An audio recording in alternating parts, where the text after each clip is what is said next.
आप में से कितने सारे लोगों के hero sir APJ Abdul Kalam जी हैं, लेकिन आप जानते हो कि उनके हीरो कौन थे? स्वामी विवेकानंद जी। अच्छा, आप में से कितने सारे लोग निकोला टेस्ला के 300 से भी ज्यादा पेटेंट्स और इन्वेंशन से इम्प्रेस हैं, लेकिन आप जानते हो कि उनके भी हीरो कौन थे? स्वामी विवेकानंद जी। अब तक दोस्तों वीडियो में आप समझ ही गए होंगे मैं किसके बारे में बात कर रहा हूँ। मैं बात कर रहा हूँ स्वामी विवेकानंद जी की। और दोस्तों आज हमारी इस वीडियो में हम स्वामी विवेकानंद जी की बायोग्राफी के बारे में बात करने वाले हैं, और ऐसी वो कौन सी चीज थी जिसके कारण नरेंद्र स्वामी विवेकानंद जी बने। तो आइए वीडियो में जानते हैं। स्वामी जी की मदर यानी कि उनकी माँ भगवान पर बहुत ज्यादा विश्वास किया करती थी, और वह बहुत ज्यादा पूजा पाठ किया करती थी ताकि उन्हें एक ऐसा बेटा मिले जो उनकी फैमिली का नाम ऊंचा कर सके। एक दिन दोस्तों भुवनेश्वरी देवी उनकी माँ ने भगवान शिव को अपने सपने में देखा, और उनके सपने में भगवान कह रहे थे कि वह उनके बेटे के रूप में जन्म लेने वाले हैं। यह सब सुनकर वो बहुत ज्यादा खुश हो गई और उनके आंखों में खुशी के आंसू आ गए थे। और दोस्तों 12 जनवरी 1863 में मकर संक्रांति के दिन स्वामी विवेकानंद जी का जन्म हुआ, यानी कि नरेंद्र जी का जन्म हुआ। और दोस्तों उन्हीं की फैमिली ने उन्हीं का नाम उस दिन नरेंद्र नाथ रखा था, और उन्हें प्यार से दोस्तों नरेंद्र कहते थे सभी लोग। स्वामी जी के परिवार में दोस्तों सभी के सभी बहुत ज्यादा इंटेलिजेंट और पढ़े लिखे लोग थे, और वो सब हमेशा दूसरों की मदद किया करते थे, जिसकी वजह से दोस्तों उन सभी का बहुत ज्यादा नाम था, और दोस्तों सब उनको बहुत माना करते थे। नरेंद्र के फादर दोस्तों कलकत्ता हाई कोर्ट में एक एडवोकेट थे। छोटी सी उम्र में वह लोगों पर अलग अलग रिलीजन जैसे कि हिंदू, मुस्लिम और अमीर और गरीब में भेदभाव करने पर सवाल उठाया करते थे। एक दिन उन्होंने अपने फादर के ऑफिस में टोबैको पाइप का एक बॉक्स देखा, और दोस्तों ये उनके फादर के क्लाइंट्स के लिए था। हिंदूज के लिए एक अलग बॉक्स था, और दोस्तों मुस्लिम्स के लिए एक अलग बॉक्स। नरेंद्र ने दोस्तों हर एक बॉक्स में से एक टोबैको पाइप निकाला, और दोस्तों उन दोनों को ही ट्राई किया। और दोस्तों जब उनके फादर ने ये सब करते हुए उनको देखा तो उन्होंने बहुत उनके ऊपर गुस्सा किया और उन्हें बहुत डांट लगाई। और नरेंद्र ने कहा कि इन दोनों ही टोबैको पाइप पर मुझे कोई भी डिफरेंस नहीं दिखाई देता। नरेंद्र जब छोटे थे तो उनको दो तरीके के सपने आए थे। पहला सपना एक बहुत बड़ा आदमी था, यानी कि बहुत अमीर आदमी था, उसके पास बहुत पैसा हुआ करता था और सोसाइटी में उसका बहुत इज्जत था। उनके पास एक सुंदर सा घर, एक वाइफ और दो प्यारे बच्चे थे। दूसरा सपना था एक मॉन्क का, जो कि एक जगह से दूसरी जगह घूमता रहता था, और उन्हें मात्र एक सिंपल लाइफ पसंद थी, और पैसा और दूसरी सुख सुविधाएं वाली चीजें उन्हें खुश नहीं करती थी। उनकी बस यही इच्छा है कि वो भगवान की भक्ति करते रहे और वो ज्यादा से ज्यादा भगवान के करीब जा सके। और नरेंद्र को पता था कि वो इनमें से कुछ भी बन सकते हैं। दोस्तों बहुत देर तक सोचने के बाद उनको एहसास हुआ कि उनको एक मॉन्क की तरह यानी कि एक पुजारी की तरह रहना होगा, यानी कि बेसिकली उनको ये वाला लाइफस्टाइल बहुत अच्छा लग रहा था उनके लिए। दुनिया में क्या क्या नया इन्वेंट हो रहा है या फिर दुनिया वाले क्या अचीव कर रहे हैं, इन सभी चीजों में दोस्तों उनको कोई भी इंटरेस्ट नहीं था। उनके पास दोस्तों यानी कि उनके अंदर एक क्लियर गोल था कि सिर्फ और सिर्फ उनको भगवान को देखना था और उनके ही मार्गदर्शक पर चलना था। उन्हें दोस्तों यह भी एक्सपीरियंस करना था कि भगवान से मिलना आखिर कैसे लगता होगा। वो चाहते थे कि कोई ऐसा इंसान उनको रास्ता दिखाए जिन्होंने खुद भगवान को देखा होगा। नरेंद्र श्री रामकृष्ण से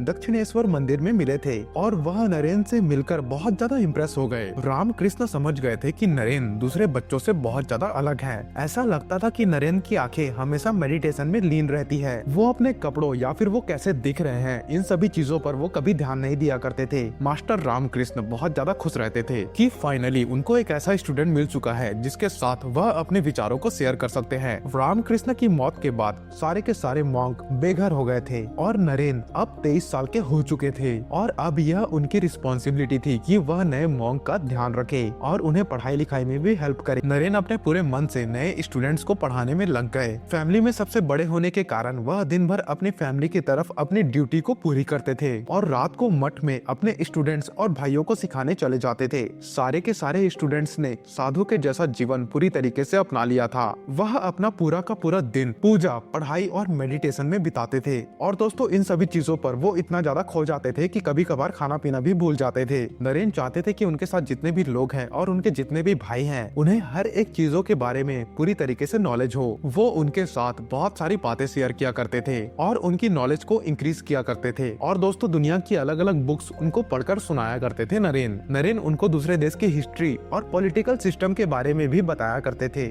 उन्होंने उन सभी को यानी कि अपने शिष्यों को प्लेटो, एरिस्टोटल, बुद्ध और हेगल और भी बहुत सारे महान लोगों के बारे में बताया करते थे। उन्होंने अपने शिष्यों को कर्म, योग, भक्ति और ज्ञान के बारे में सब कुछ ज्ञान दिया, जिसकी वजह से उनकी नॉलेज लाइफ के हर एक एरिया में बहुत ज्यादा अच्छी हो गई थी। उनके पास दोस्तों एक डंडा और एक कटोरा था सिर्फ, और बस वो ऐसे ही चलते रहते थे। सबसे पहले दोस्तों वो वाराणसी गए, जिसको दोस्तों इंडिया की बहुत बड़ी स्पिरिचुअल जगह माना जाता है। यह वही जगह है दोस्तों जहाँ पर गौतम बुद्ध और शंकराचार्य जैसे जैसे संतों को भगवान से ज्ञान मिला था। नरेन को यहाँ पर आकर दोस्तों बहुत ज्यादा अच्छा लगा, मानो जैसे उनके अंदर एक नई एनर्जी भर गई हो।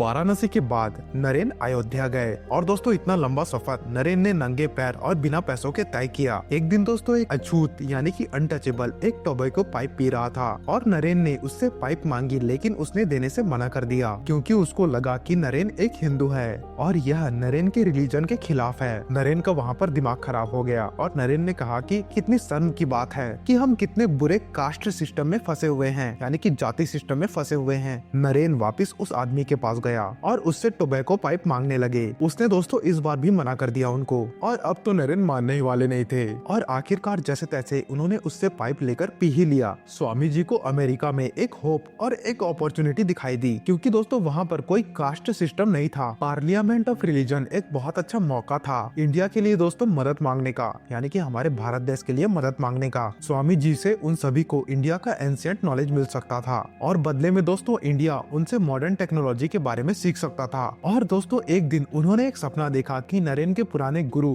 रामकृष्ण समुद्र की तरफ बढ़ गए थे और दोस्तों वह अपने पीछे स्वामी जी को आने को कह रहे थे। उन्होंने दोस्तों शारदा देवी को भी जाओ कहते हुए सुना और दोस्तों उनको ऐसा लगा कि उन्हें अमेरिका जाना चाहिए। उन्हें समझ में आ गया था कि उनके गुरु रामकृष्ण और माँ शारदा देवी के आशीर्वाद यानी कि ब्लेसिंग्स उनके साथ है और उनको समझ में आ गया था कि उनको क्या करना है और उनको यह भी समझ में आ गया था कि उनको किस रास्ते पर चलना है। पार्लियामेंट ऑफ रिलीजन सितंबर 1893 में खोला गया था। यह दोस्तों एक फेयर की तरह था जहाँ पर दोस्तों वर्ल्ड्स कोलंबियन एक्सपोजिशन नाम की एक इवेंट का पार्ट था। जब दोस्तों क्रिस्टोफर कोलंबस ने अमेरिका को खोजा था, यह दोस्तों उसको सेलिब्रेट करने के लिए मनाया जाता था वहाँ पे। इसका मकसद ये दिखाना था दोस्तों कि वेस्टर्न कंट्रीज साइंस और टेक्नोलॉजी में कितनी आगे बढ़ गई है, क्योंकि दोस्तों रिलीजन भी हमारे लाइफ का एक इम्पोर्टेंट हिस्सा है और इसीलिए उसको भी इस इवेंट में शामिल किया जाए। और दोस्तों उस पूरे हॉल में लगभग 7,000 लोग जमा हुए थे, जहाँ पर दोस्तों पूरे दुनिया के रिलीजियस लीडर्स आए हुए थे और दोस्तों हर देश से एक रिलीजन को रिप्रेजेंट करने के लिए एक लीडर भेजा गया था। अगर दोस्तों सिंपल भाषा में कहूँ तो हर रिलीजन को रिप्रेजेंट करने के लिए एक लीडर आया हुआ था और दोस्तों ये रिलीजन थे इस्लाम, क्रिश्चियनिटी, बुद्धिज्म, हिंदुइज्म और दोस्तों जैनिज्म और दोस्तों इनके अलावा स्टोइज्म, फैसिज्म। इनके हर एक लीडर को सामने आकर स्पीच देनी थी। स्वामी जी बहुत ज्यादा नर्वस हो गए थे क्योंकि उन्होंने कोई भी स्पीच तैयार नहीं की थी और उनको पता भी नहीं था कि उनको इसकी जरूरत पड़ने वाली थी और दोस्तों वो पहली बार इतने लोगों के सामने स्पीच देने वाले थे। उन्होंने वहाँ पर काम करने वाली टीम से कहा कि उनको सबसे लास्ट में बुलाया जाए। तो दोस्तों जैसे तैसे करके आखिर में उनके बोलने की बारी आई और दोस्तों उनके सबसे पहले वर्ड्स थे brother and sisters of America. उनके इन दोनों वर्ड्स ने दोस्तों वहाँ के सभी लोगों का दिल जीत लिया। वहाँ पर मौजूद सभी लोगों ने वहाँ पर खड़े होकर उनके लिए तालियां बजाई क्योंकि दोस्तों सभी को लगा कि कोई अलग आया है। वो सबसे दोस्तों ये कहना चाहते थे कि हम सबको एक दूसरे को एक्सेप्ट करना सीखना पड़ेगा। हमें एक दूसरे को समझने की और शांति बनाकर रखने की जरूरत है। कोई हमसे अगर अलग है तो क्या हुआ, हमको सबकी रेस्पेक्ट करनी पड़ेगी। स्वामी जी की वो खास बात जो दूसरों को उनसे अलग बनाती थी कि उन्होंने कभी भी किसी रिलीजन को सही और बाकी सबको गलत नहीं कहा। उनका कहना था कि किसी भी मकान के अंदर जाने का बहुत सारा रास्ता हो सकता है। पार्लियामेंट ऑफ रिलीजन के बारे में इंडियन मीडिया में खबरें आने लगी, न्यूज़पेपर और मैगजीन्स में स्वामी जी की स्पीच छपने लगी और दोस्तों सारे इंडियंस को बहुत ज्यादा प्राउड फील हो रहा था। और दोस्तों मठ में जो उनके भाई थे उनको विश्वास नहीं हो रहा था कि क्या ये वही नरेन है जिनका इतना बड़ा नाम हो चुका है। जब स्वामी जी ने सबको लेटर लिखा तब जाकर उनको विश्वास हुआ। अमेरिका में दोस्तों स्वामी जी की बहुत सारे लोग मदद कर रहे थे लेकिन वे उन पर डिपेंडेंट होना नहीं चाहते थे, इसीलिए वह अमेरिका में जाकर जगह जगह जाकर लेक्चर देने लगे ताकि दोस्तों उनको कुछ पैसे मिल सके। हर जगह दोस्तों उन्होंने दया और सबको एक्सेप्ट करने वाली सोच को फैलाने की कोशिश करी। स्वामी जी ने दोस्तों न्यूयॉर्क, बॉस्टन, वॉशिंगटन, कैम्ब्रिज इन सभी जगहों पर लेक्चर्स दिए और दोस्तों उनका जो गोल था वह अब जाकर पूरा हुआ था। उन्होंने दोस्तों पूरी दुनिया को अपने विचारों के बारे में बताया था और इसीलिए दोस्तों वह अब इंडिया में गरीब लोगों की मदद कर सकते थे। जब दोस्तों स्वामी जी इंडिया पहुँचे तब हजारों लोग उनका इंतजार कर रहे थे। जब दोस्तों उन्होंने अपने कपड़े की एक झलक दिखाई तो वह सब बहुत ज्यादा खुश हो गए और दोस्तों उनका नाम लेकर चीयर्स करने लगे मात्र उनका कपड़ा का एक झलक देखकर। और दोस्तों उनको रेस्पेक्ट देने के लिए वह सभी के सभी लोग जमीन पर बैठ गए थे। वो तो दोस्तों एक मॉन्क थे, एक पुजारी थे जिनके पास एक भी पैसा नहीं था, नहीं दोस्तों उनके पास कोई घर था रहने के लिए, लेकिन दोस्तों लोग उनको उनकी ज्ञान और उनकी सोच के लिए पसंद किया करते थे और आज भी बहुत सारे लोग उनको पसंद करते हैं। और दोस्तों यह अपने आप में एक बहुत बड़ा अचीवमेंट है और दोस्तों वो इन सब के लिए बहुत ज्यादा ग्रेटफुल थे। स्वामी जी दोस्तों पहले मद्रास गए, फिर कैलकाटा। वह जहाँ भी जाते दोस्तों लोग उन्हें वेलकम करने के लिए गेट पर खड़े रहते यानी कि वेट करते। लोगों के अंदर दोस्तों उनको को देखने और उनकी बातें सुनने की बहुत उत्सुकता थी। और एक बार दोस्तों उनके फॉलोअर ने उनसे पूछा कि आप इन सभी चीजों से थकते हो क्या कभी? तो इस पर जवाब दिया स्वामी जी ने, भगवान का काम करने में थकान कैसी?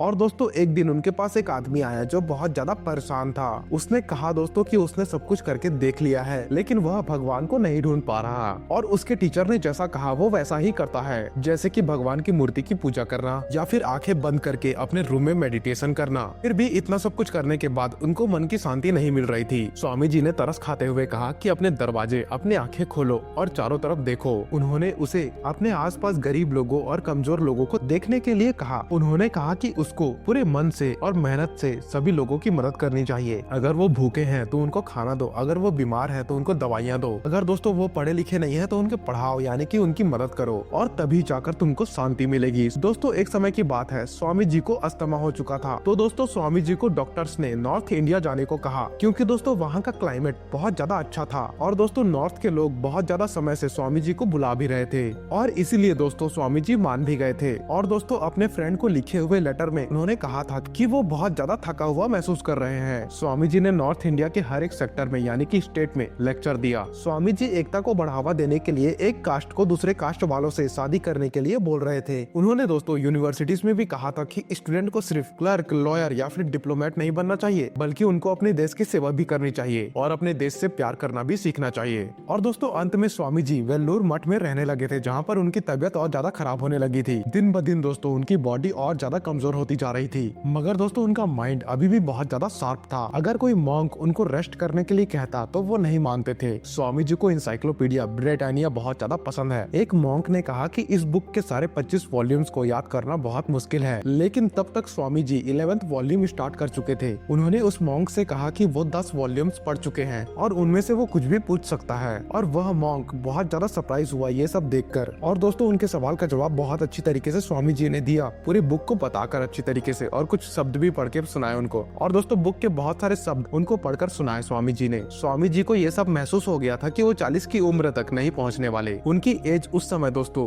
39 साल 5 महीनों की थी। और दोस्तों उन्होंने पंचांग भी देखा कि उनकी डेथ कब होने वाली है। स्वामी जी ने अपने सीनियर मॉन्क को बता दिया था कि वह अपना अंतिम संस्कार कहाँ करवाना चाहते हैं। वह उसी मठ के एक ग्राउंड में एक जगह थी। फ्राइडे शाम 7 बजे एक बेल बजी पूजा के लिए। पूजा का समय हो गया था। स्वामी जी अपने रूम में पूजा और मेडिटेशन करने चले गए थे। उन्होंने अपने सेवक से कहा कि वह 1 घंटे अपने रूम में रहने वाले हैं और इस टाइम पर उन्हें कोई डिस्टर्ब नहीं करे तो अच्छा होगा। उसके बाद दोस्तों स्वामी जी ने अपने सेवक को मदद करने के लिए बुलाया, और दोस्तों रूम के सभी विंडोज को खोल दिया गया था ताकि दोस्तों फ्रेश हवा यानी कि फ्रेश एयर अंदर आ सकी। स्वामी जी बेड पर लेट गए। उनके सेवक ने सोचा कि वह सो गए हैं। वो वैसे ही लेटे रह गए। उनके चेहरे पर बहुत ज्यादा शांति आ गई थी। वो बहुत ज्यादा लंबी सांसें ले रहे थे। और दोस्तों फिर रात 9 बजे उन्होंने अपने शरीर को छोड़ दिया, यानी कि उनकी आत्मा ने उनके शरीर को छोड़ दिया। उन्होंने दोस्तों अपने आवाज और अपनी सोच को गरीबों के लिए मदद मांगने के लिए लगा दिया था। वह पूरी कंट्री में घूमे और उन्हें हर जगह यही गरीबी दिखाई दी थी। उन्होंने दोस्तों अपने स्पेशल समय को लोगों की सेवा करने में गुजार दिया,